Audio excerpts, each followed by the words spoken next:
Bergeron et Olivier Levasseur. Au hit parade des demandes d'invitation, voici celle qu'il fallait avoir donc aujourd'hui sur la Croisette pour espérer monter les marches pour Indiana Jones 4, l'événement du festival. Et l'événement est incontournable. Le magazine Rumeur Indiana est partout, parfois même en plusieurs exemplaires. Lui à droite, c'est Marc, un fan de la première heure qui ne pouvait pas rater ça. Ce jour-là, il fallait pas me demander autre chose que d'être ici.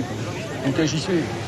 Fouet, besace, veste ou chapeau, que des répliques parfaites. Il a investi plus de 2000 € pour sa passion dévorante. Et sur la Croisette, ça fait illusion. Très bien.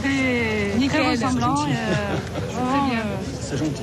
À défaut d'avoir pu voir le film, il aura quand même eu son petit succès. La légende dit qu'un crâne de cristal a été dérobé dans une mythique cité perdue d'Amazonie. 19 ans d'attente et pas une ride. Dans le royaume du crâne de cristal, Indiana court, virevolte, combat les méchants. En l'occurrence, une méchante, Cate Blanchett. Vous allez nous aider à le trouver. Bref, s'amuse comme un petit fou. Pourtant, ce 4e épisode n'aurait jamais dû exister. Dans la tête de Steven Spielberg, c'était une trilogie, point final.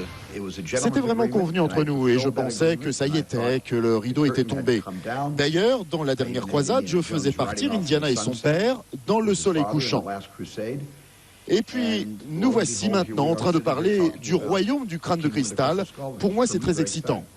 Ils ont bien fait de changer d'avis. À l'arrivée, le résultat est étonnant, notamment grâce au personnage de Shia LaBeouf, un jeune rebelle qui accompagne Indiana Jones.